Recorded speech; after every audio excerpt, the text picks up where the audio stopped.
I don't see myself, so if you're making fun of me and laughing, stick your tongue out, have fun at it, because I don't see you. But basically what we've done is everything that we present to everyone is online. So you can easily go online at any point and see anything that I'm talking about tonight. This is our homepage. If you just look under Pender, if you Google Pender County Schools, you'll find this. Up to the top right is a school bond link. The school system cannot advertise, or we can't say vote for the bond, or we can't put out anything that says support the bond. All we can do is give data.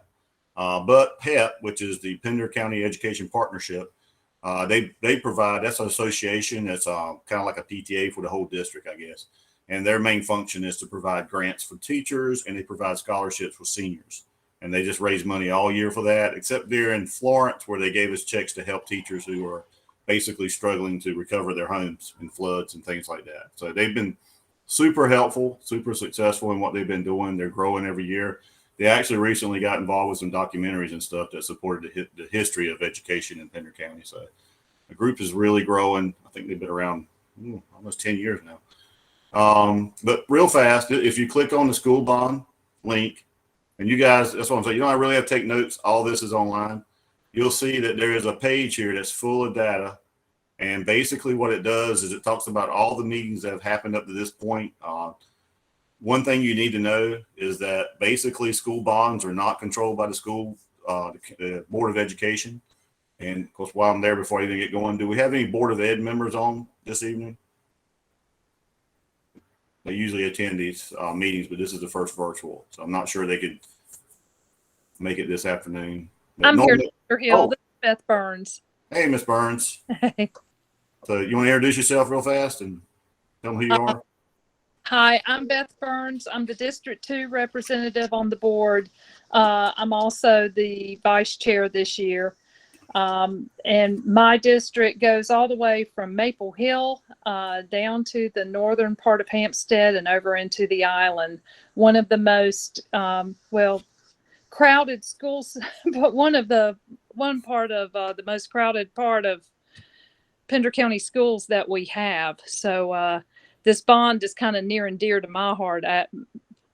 Absolutely. Yes.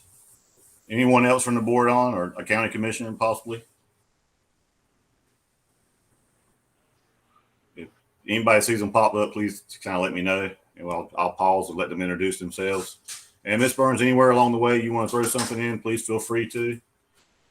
So what we're looking at here at the top of this page is, again, all the meetings and links to the minutes and possible videos and things like that you can see that got us here. Because like I was saying, the Board of Ed can only report the need to the county commissioners. In the state of North Carolina, unlike Midwestern states, because in Midwestern states, the board can actually impose a tax and kind of raise money as they go and things like that. In other states, there's impact fees that developers have to pay. None of those exist in North Carolina. The volunteer fire department has more power than your local school board. They can actually levy a tax, but the school board cannot. We have to go to the county commissioners and explain our need, ask for some kind of help, which normally results in a bond, and they will either support a bond on the ballot or not. And this year, and unanimously, they did. So every county commissioner has individually supported the bond and that it go on the ballot and let the citizens vote. What I'm showing you tonight is there's nothing to actually dog and pony here at all. This is simply numbers, and they're going to be heads and squares, and that's going to be it. And I mean, I think that's in itself. I think anybody that lives in Hampstead or near it understands the crisis we're under now as far as space. But we've put this in a study and presented it to the school board. And the school board actually sent it to the county commissioners, and we did the same presentation to them, and we had a study done. We took that study, which is a book about yay thick, and we condensed it into a 10-minute presentation, and we put colors in it, and we put animation in it to give everybody an idea exactly what they're saying. One thing you need to remember about this presentation is that it is based on numbers that were current in May. Since May, we've had almost 800 students enroll in this county. That's a whole school has enrolled since May. And I absorb that, because that in itself would create a need for a ballot and a bond on the ballot, not even what we're talking about today. So the first slide is about elementary, and this is 17-18. So the last bond started around 13-14, and it took until 17-18 to finish. And so we look at it just before the last schools were built that were in the county was 17-18. And then we take a look at those same schools when the bond finished, when they opened. So if you go back, we had all red, and I need to, I guess, tell you, those who are looking at hurricane charts understand the color code here. If it's green, you're good. If it's light green, you're good. If it's yellow, you should be thinking about raising money to build a school. If it's orange, you should already have that money, be looking for land and be building. In this case, we're all the way into purple, and it's just like a storm, or it's like if you stub your toe. The more red or purple that wound gets or that screen gets, the worse it's going to be. So as you can see on this screen, it is absolutely purple on the east side. But what I want you to notice too, it's red in the middle. It's also yellow and orange on the west side. This is not an east-west situation anymore. This is a Pender County situation. And I think that's unique to say. We are the 5th largest county in the state by land mass, but if you look at where the schools are located, it's a half-shaped crescent moon because half this county belongs to animals. It's a reserve and we can never touch it. They won't even give us land to build a school. So that's kind of where you're at in 17-18. The last bond is built. It gives some relief, but Topsail Elementary did not get relief from that. It was rezoned, and still Topsail Elementary was overpopulated. South Topsail got in the green, which is wonderful. And then, but you already see that the Surf City area and North Topsail are already orange. But look at the west. And that's why I want everybody to understand that there's this kind of them and us type mentality that I see with the communities. But I need everybody to understand this is not an east-west. This is a Pender County Schools issue that we are in dire crisis because there's nowhere to send kids. All the schools are getting full. So if you move up to today, it took it that long. So just from 18-19, when you have some relief right after the bond, just to today, and you were already back at purple. Surf City was built, which is that 747 school. That is where they're at in May. So keep your mind on this, is that these numbers are May numbers. Now, the purple indicates that's how they're over 105% capacity. So we're putting kids in mobile units. We're restoring mobile units. We're putting them, stacking them in classes and doing everything we can to keep them inside the school. So a lot of people say, well, what if we just didn't do anything? Would it go away? So we took the study and we put it into a animation and said, would it go away if we took all the numbers that the predictions were there?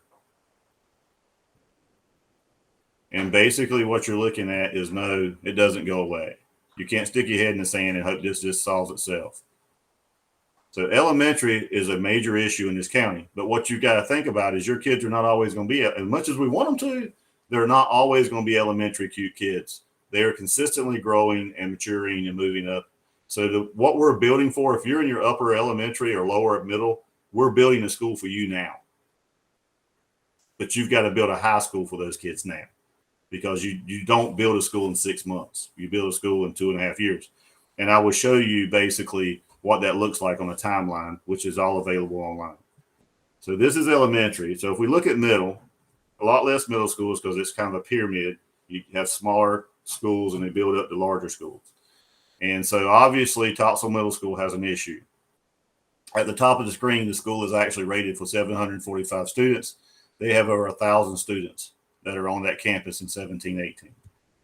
So they built Surf City Middle School, and the next year they went green. Wonderful situation. I don't know if anybody really understood the number of kids that were here, because 21-22, and again with the 800 almost that enrolled this year, we are already at capacity or over capacity in both schools. That's how fast they fill up. So the next thing is we did the exact same thing with middle school. If you left it alone, would it go away? And what you'll find is, no, it will not go away, because the students are here. They're already here, and more people are coming.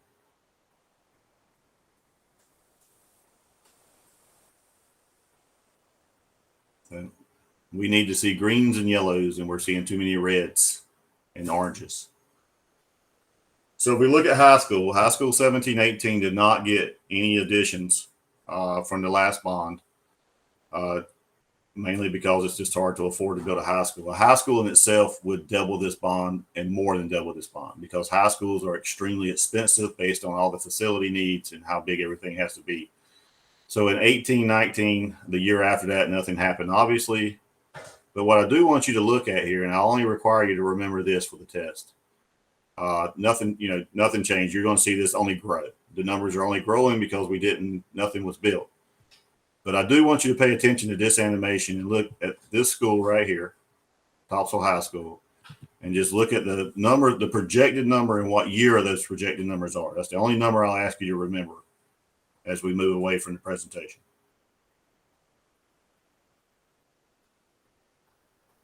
So in 2030, 31-ish, you're looking at 2,000 kids roughly at Topsail High School, 1,979. So remember 1979.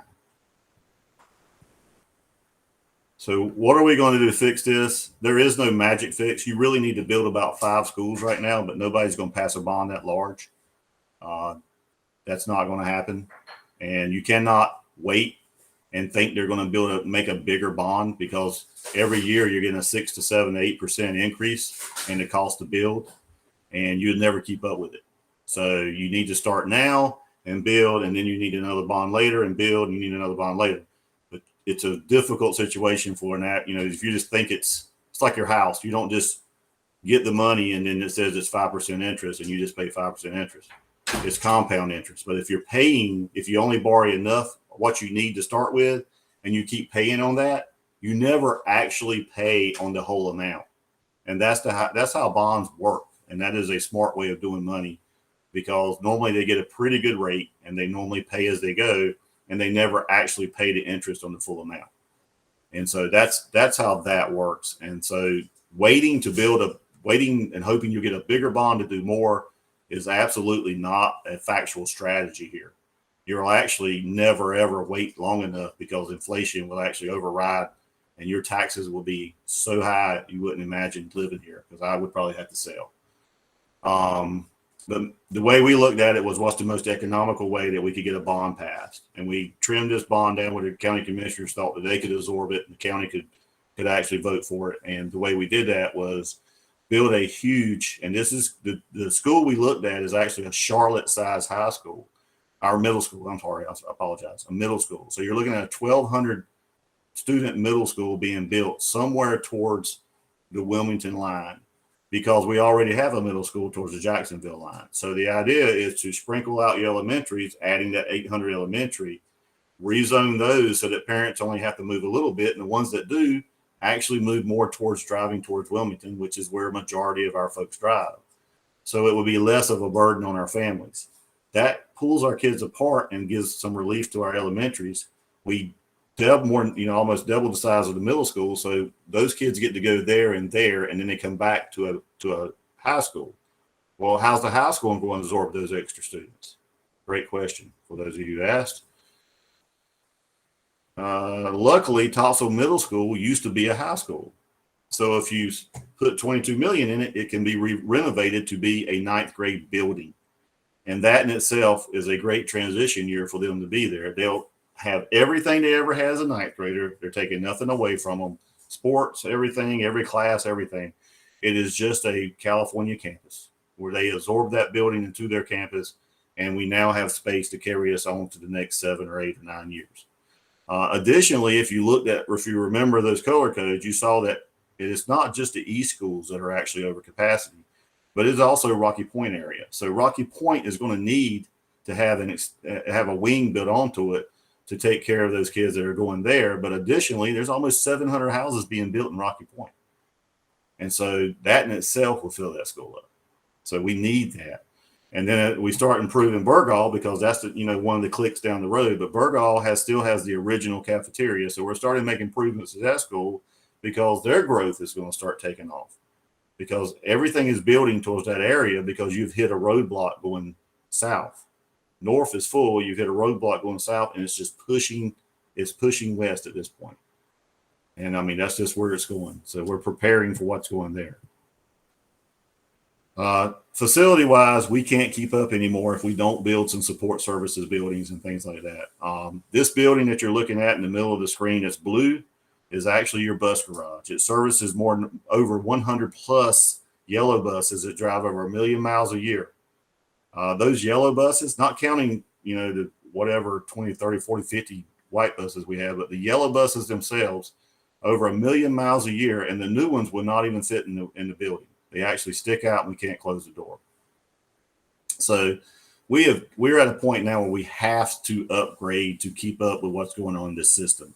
So the idea there is to move these facilities, central services, and that, because right now central services is in trailers, and we're in an old building, and we're in another building that's across town, and they're going to try to condense all of that and put it central in the county and save money.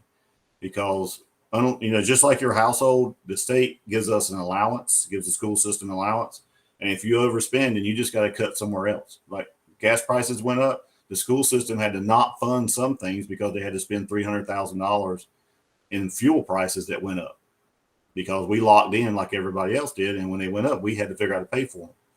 So basically, that would honestly save people money, because you don't now have to drive all your East buses all the way to Burgaw to be serviced, and and all of them have to go there. Now, I put a sticky note on this slide, and that says applying for needs-based public school capital. There is some state support, but most state legislators will tell you it's the job of local government to build schools. Well, that's great, but they do things like pass laws that tell you that K-3 classrooms can't be more than 18 or 17. Well, meeting that law requires us to have larger schools. So, and they have systematically decreased funding for school systems over the last 10 years. So there's a conflict there with the state. But they have actually come out with a grant system, but the grant system is for $300 million roughly a year or a cycle, and you can apply for it. Pender County applied last time, we applied this time. There are more than $2 billion worth of grants being applied for this $300 million. So if you're not one of the top schools that are getting in that line, I think we were ranked 9th to 12th or somewhere in that avenue the last time. But for $300 million and everybody's applying, there's $2 billion plus. I don't know if we'll get any of that, but $40 million would help this bond, and that's what we're trying everything we can to try to get help for this county. So that's roughly where we're at as far as the bond and what we're trying to build.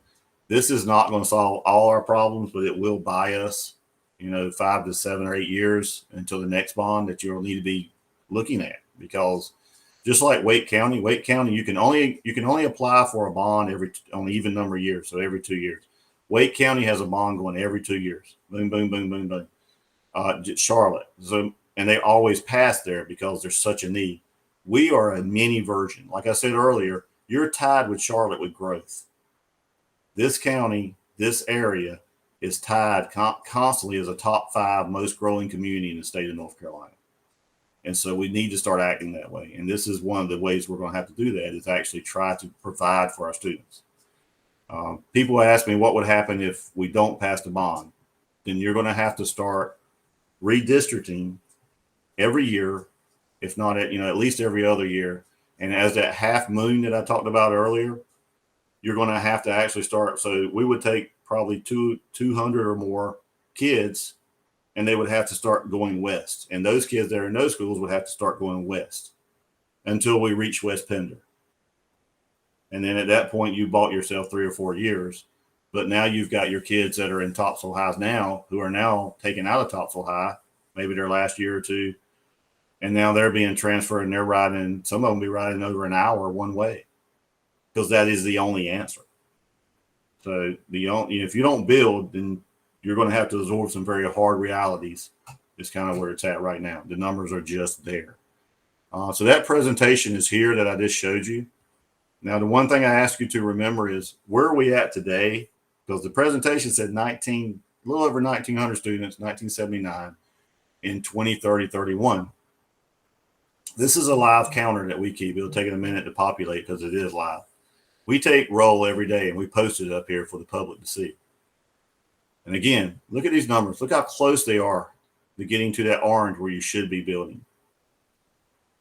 I mean, Heidi Trask in the red. I mean, that's what I don't think everybody understands. Obviously, North Topsail over, South Topsail over, Topsail High over.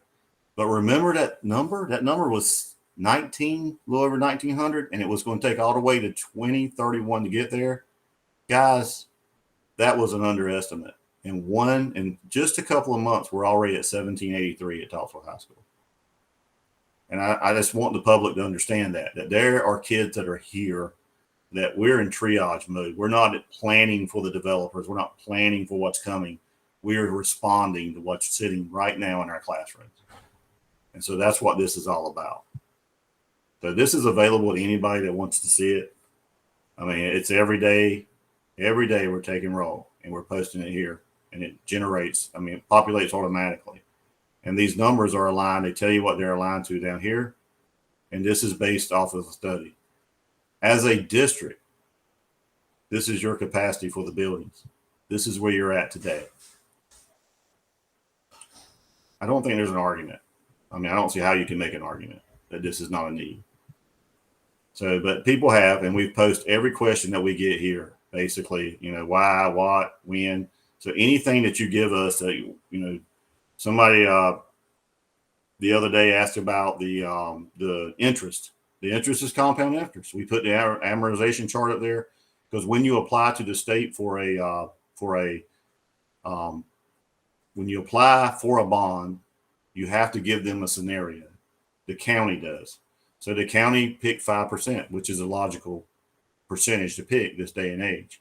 They'll probably get a better rate because they have a very good rating as a county, but they picked a little higher rating to make sure it looked, like they were being very serious about the numbers and not trying to make them lower. And that's a scenario. But most people went, why is it that much money? Well, it's over 20 years.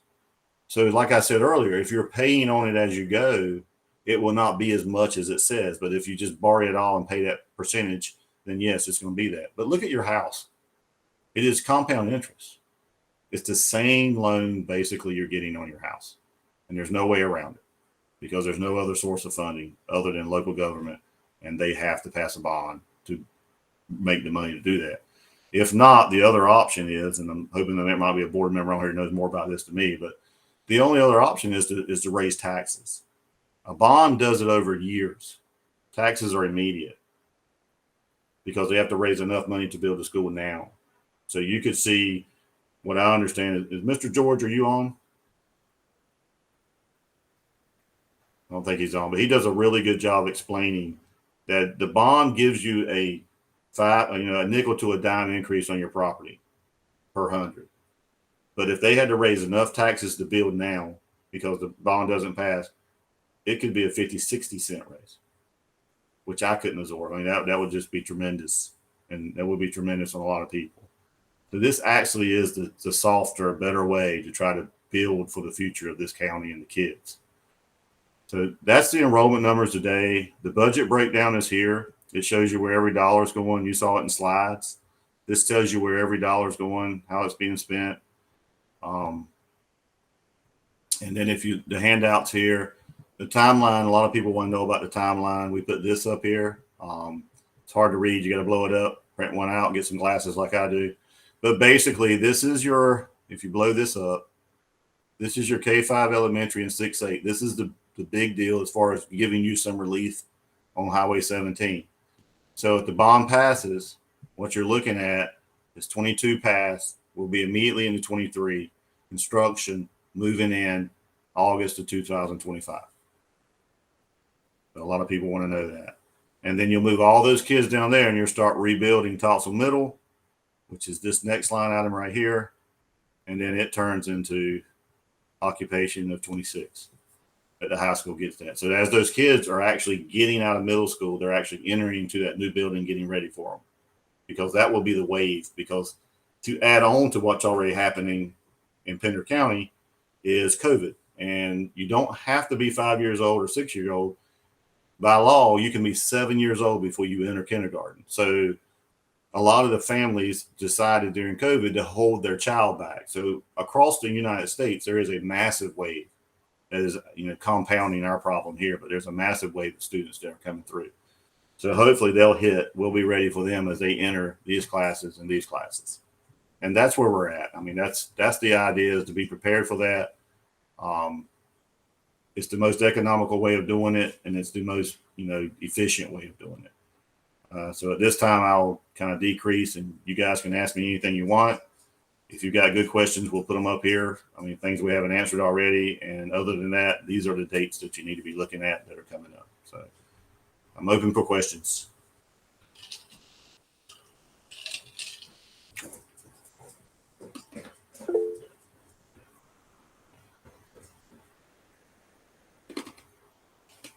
We got one from Ashley. She got her hand up. Go ahead, Ashley.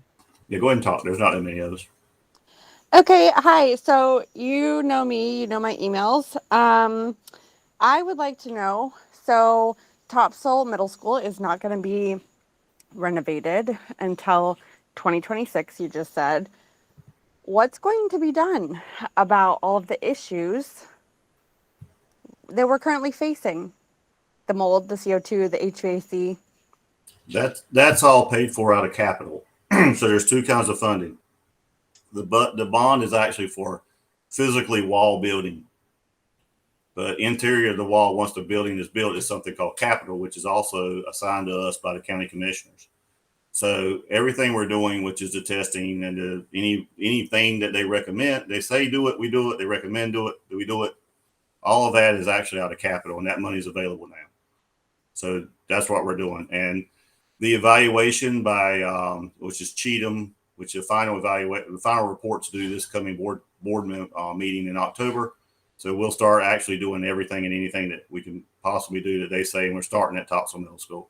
So that work will be the first work done from that report. And that's basically saying, could we, if you, and we don't have millions and millions, but we do from ESSERS have somewhere between 3 to 6 million that we can dedicate to that from ESSERS, and as much as that can do. And that's basically to improve efficiency in the heavy equipment, not necessarily anything in the pipes or anything like that. That is basically to adjust equipment or put in equipment that could make everything run more efficient and more clean. I appreciate you clarifying that, because in the report from Cheatham and Associates, it says that all of that money was going to be used or tied in with the bond. So that's very unclear in the reports, because Cheatham is ESSER's money. Bond money is going to build schools, and capital money keeps them running. That's kind of how it works. Very simple, but a very simple explanation, but that's pretty much how it works. Got it. Thank you. I appreciate it. Yes, ma'am.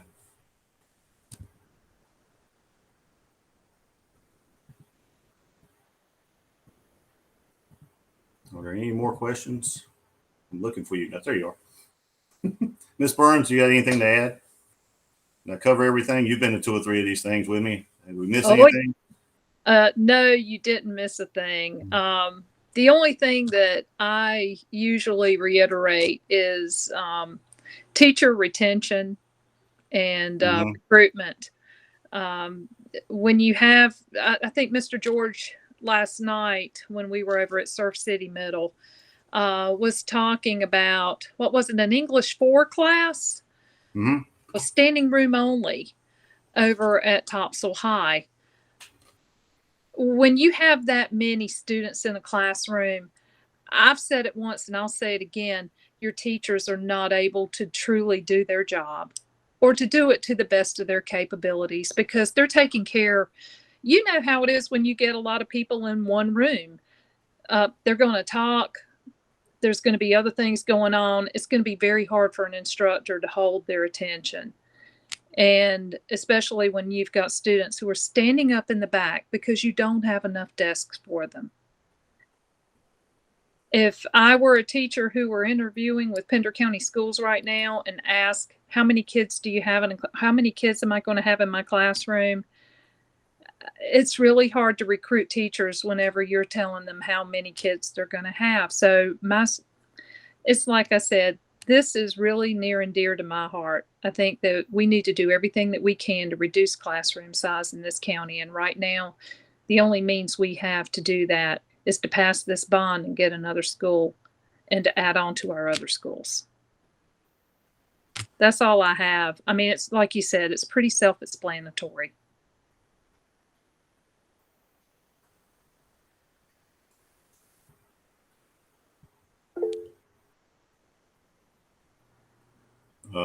You guys can you can you don't have to write it all out if you don't want to, but I saw somebody pop up. See, will TMS students be able to occupy the building once necessary HVACs begin? How quickly do you expect that after the October meeting? They'll report in October. I mean, they'll be the first thing on the list. So as soon as they release us, we'll be working on it. If they need to shut down areas of the hallway or tape it off or anything, they will. If we need to move students, I mean, they'll actually tell us. I mean, this is not an abatement or anything. This is basically improving, because we have so many systems. I mean, there's millions and millions of dollars worth for air conditioning and things like that. So a lot of this will be on the roof. I mean, we're talking about replacing large units and chillers and things like that. So it won't necessarily be as much inside the classroom. That's more the capital stuff where we shut off classrooms, cleaning events, and do things like that. So if they tell us to, I mean, we do it. That's pretty much it. So it's up to the professionals. If they say we need to close this wing, we close that wing. And we'll probably end up using mobile units if we need to do that, because we're almost out of those. So it'll be tight.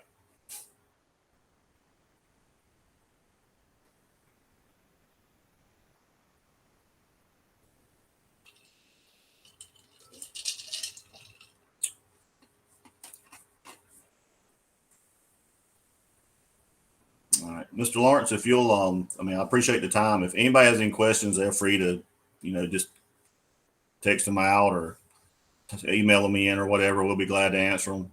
I mean, we're all over the county. I think this is probably our 6th or 7th presentation. Anybody and everybody, if you got an HOA you want us to talk to, Kiwanis group you like, Rotary, just give us a call. Let the principal know, and we'll be there. Does anybody not see where this is needed? I mean, I guess I'm looking for the arguments, and the arguments I've only heard so far has been, if you don't pass it, they'll have to pass a bigger one. That's not factually true at all. You got to space them out. No county can, this county can't afford to do the $1 billion worth of work that it actually needs right now to build 5 schools. If you don't build it, if you don't pass it, they'll have to stop the developers. There's no relation to the developers. In this county, there are almost 9,000 right to build rights that are already on the books, which means there's no way you can stop them. The only thing that we can't stop them anyhow, we just send a letter of concern. They have something called a technical review committee that reports to the planning board. And so when there's a new development being proposed, they will send us an invite, and we will send them a letter saying that this time we do not suggest you build anything else in this county. I mean, we have a boilerplate letter, and they know they're going to get it. But basically, unless it's a rezoning, you can't do anything about it because there's a right to build. So, I mean, that's it. That's all we can do is suggest they don't build. But like I said, if it's not a complete rezoning, there's no option. They can simply just start building, and the county can't stop them, and nobody can stop them. So if you look at the politics in this county, and the state, the Builders Association is always a top 3 lobbyist group in the state of North Carolina. And so that's why, that's a lot to do with influence on your state legislators. So you don't have impact fees here. A lot of things you have in other states, you don't have here. Almost everything you have in other states, you don't have here. Am I correct, Ms. Burns? Because we've asked a lot of questions about why, but they just absolutely have been legislated away. You are absolutely correct. We have thrown everything, I think, at the wall, trying to see what will stick. And I know that we have talked to our county commissioners to find out what can we do. From everything I'm hearing, it's at the state level. I believe that, if I'm not mistaken, I think there was a court case, and I can't remember the year that happened. It had to do with impact fees. It was basically impact fees got struck down. We are, quite honestly, we're in a bit of a situation here because we're taxpayers too. We live in this county too. And if there were any other way to get money, trust me, we have investigated it. But unfortunately, in North Carolina, if you want to build a school, you have to put a bond on the ballots or on the ballot. And if there is, trust me, we are willing to take any suggestions on how we can raise money for our schools. But right now, this is where we're at. Yeah. We actually had somebody say, well, wouldn't somebody donate land? That's exactly the opposite. Most of the time they find out that there's a potential of the county trying to buy a piece of land, the property price goes up. The developers will try to beat us to it. Let's just be honest. I mean, if you've got a substantial piece of land out there that's for sale, and how many acres do we need to build a school? I think it's like 50 to 100. 50 to 80 acres to do what we're looking at now. But if you want a high school, you double that. Right. And on top of that, you have to have dry land to build that high school on. Or if it's not so dry, you have to spend a lot of money to make that land buildable, which only adds to your bond. So I hope you guys kind of see where we're going here. Pender County is a very wet county. There's hardly, when you do find dry land, you typically don't find enough to put a school on. You have to go in and amend the property. Which also takes state regulations to be passed and permits to be obtained, which add months and months and months and months to the process. So any bond questions? If not, I'll turn it back over to Mr. Lawrence. Hey, Dr. Hill. You guys. Yes, sir. Hey, thank you for the going through the war years with us with Florence and COVID. I mean, really, you're kind of like a Roosevelt. Wilson. It's been an experience, that's for sure. Yes, it has been. There's a pastor down the road from you that's actually called. He came in the same time I did, and they call him the pastor of disaster. I'm kind of like, I can relate. Thank you for that, because man, it's been a tough year. I grew up in Wilmington in New Henry County, and lived up in Asheville for 17 years and taught school in Buncombe County, and moved back down here in 2002, and have been with the school system since 2002. But yeah, man, you went through a rough deal. So thank you for hanging in there, because it's tough. It's been rough, man. But I tell you what, I wouldn't have thought about ending my career anywhere better. Best people I've ever worked with in my life. And I've said it everywhere I go. Well, you can't find better people, and you can't buy. I'm telling you, the students here are awesome. Absolutely phenomenal. If you think these are bad, you need to go somewhere else. These people are wonderful. Well, that's why I drive 30 minutes every morning from Bradley Creek up there. Mm-hmm. All right, man. Thank you again for your service. I'll be back in a different capacity. Might go back to the classroom because it is fun. Okay. All right. Thank you again. Thank you, buddy. I appreciate you. And we will take you back in the classroom.